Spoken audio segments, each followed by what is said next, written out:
great to have everybody come out. We appreciate you coming out to the Technology Symposium. We thank everybody, and to Allison and crew, y'all did a great job. Thank you so much for what you did, getting this set up.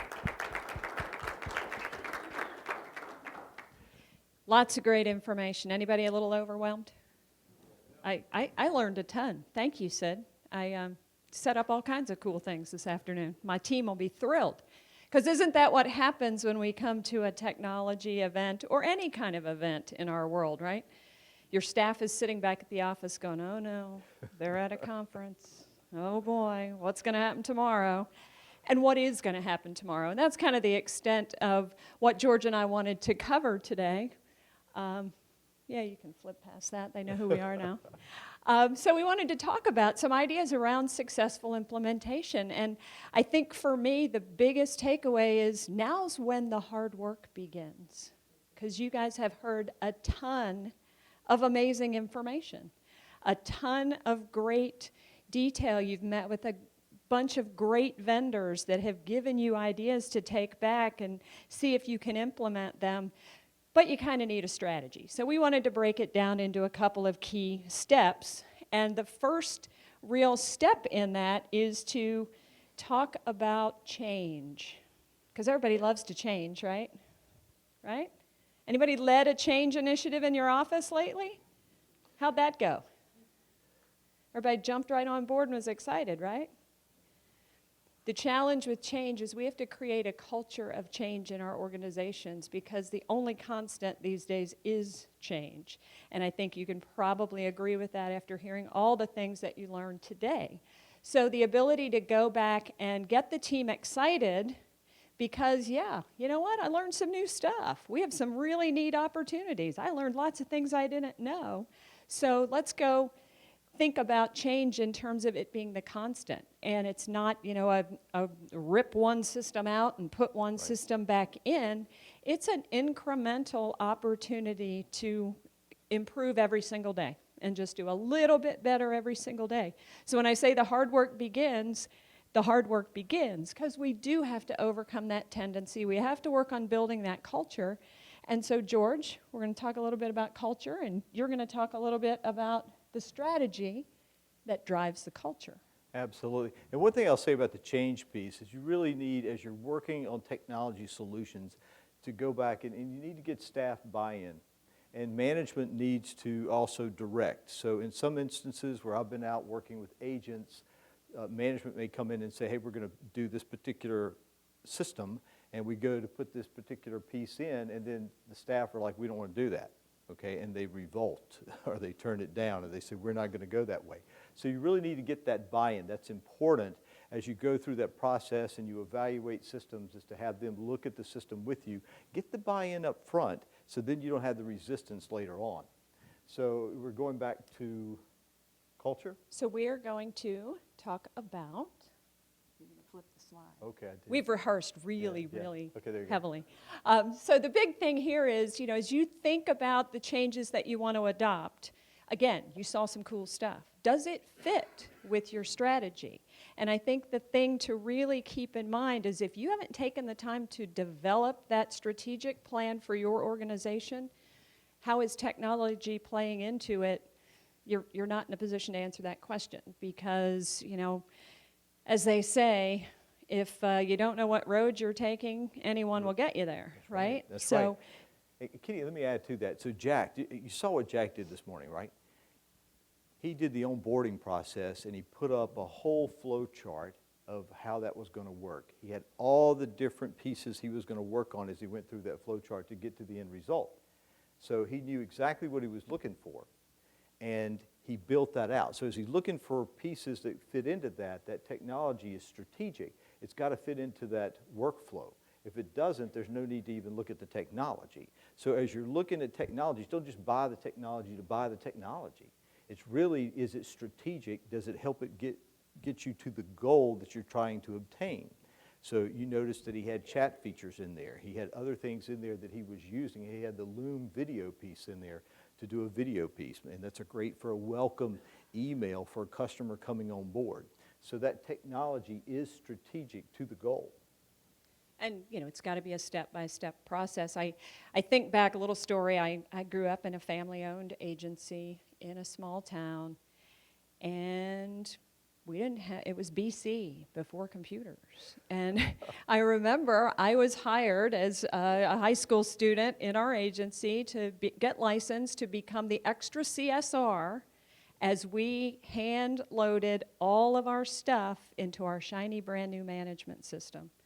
We were so excited that, we were now going to have computers to run all of these things that we'd been running manually and, batching cards out of the office, every week, and just all kinds of crazy stuff that we did.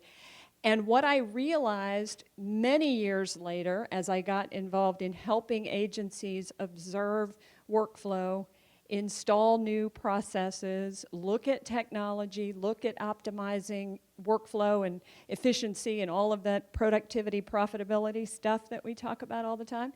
What I noticed was, we were super successful with our technology implementation because we had great systems to begin with. And I think what we run into a lot of times is we think the technology is going to solve our system problem.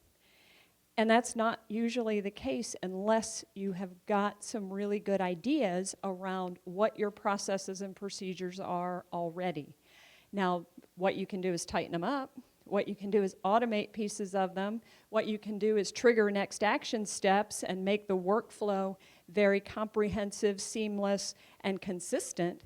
But you can't just expect, because I bought a piece of technology and installed it, all these things magically happen. Right. And so when we talk about the hard work, those are the things that take away from this conference and think about, where's my business going, and how is this potential piece of technology or this tool going to help me get there?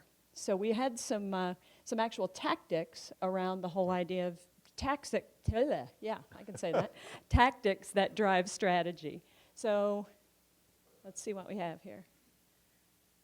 Yeah, forward works. So you started to hit on this one already, George. Consider your client needs, and then the second step is consider your other stakeholders. Why don't you talk a little bit about that? I think, one of the things I think we really need to take time out is to think about the customer, right?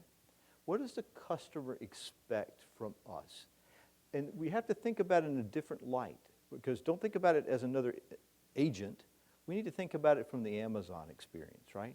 What is Amazon like, right? When they came out with Amazon Prime, it's because they did the work and they realized that people wanted information. They wanted their stuff quick and fast. When they order it, they want it there the next day. So they came up with a solution for that. Think about talking to your customers, having them come in and say, look, I don't want to talk about insurance. I want to talk about the experience. What is it like? Talk to your carriers. Talk to your staff. Figure out where you want to go and devise the plan. I loved what Jack did. Wasn't that beautiful? He had the whole thing mapped out. Now, you noticed when he flipped to the next year, he took some things out and he added some new things, right? So this is a journey. It's not going to happen overnight. It's not you do it and it's done. It's a continual process. But we do need to get the buy-in and know what the customer expects. And when you think about your customer, I like to also think about competition. Do you think about your competition? Who's your competition? Do you have is the lizard a competition? Sometimes, right? Yeah. But what I challenge you to think about is that there are some big ideas and consumer expectations drive your competition. Because to the Amazon experience, that's what people are expecting. People are expecting Trivago. People see Flow and think every insurance agent should be that way. So think about those things in the mindset of your customer. I can remember a couple of years ago, big advertising campaign about the vanishing deductible. Anybody remember that? And how if you went claims free, you were going to have this vanishing deductible. And oh, by the way, did you know you could get a discount for bundling your home and auto? How long have we been bundling home and auto and offering a discount? Right. But somebody threw it in an ad campaign and made a really big deal out of it. Now all of a sudden, what were the phone calls in your agency? Hey, can I get a discount if I write my auto and home?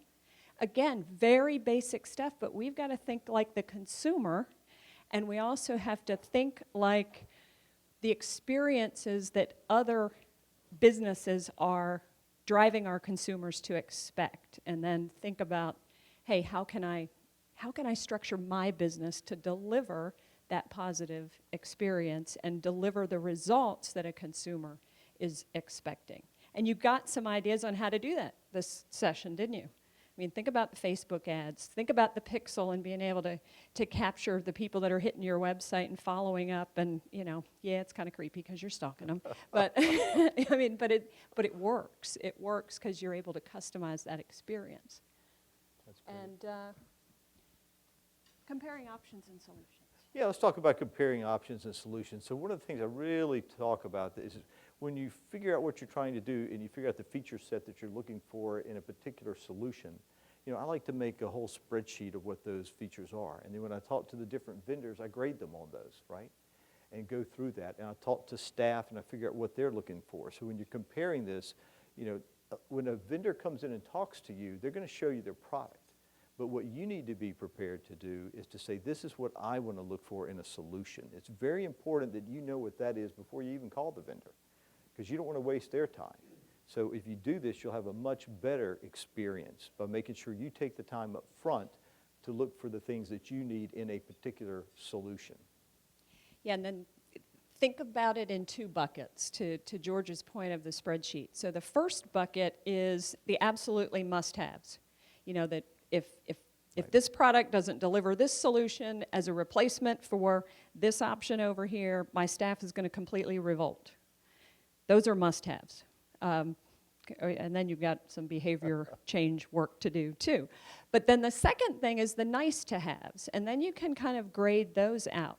The third thing I would add to that is be thinking about, here's where strategy comes in again, be thinking about where you're going, because you want your solution to be scalable, replicatable, and able to grow with you where you're going. So you've got to give a little forethought to what's coming down the road.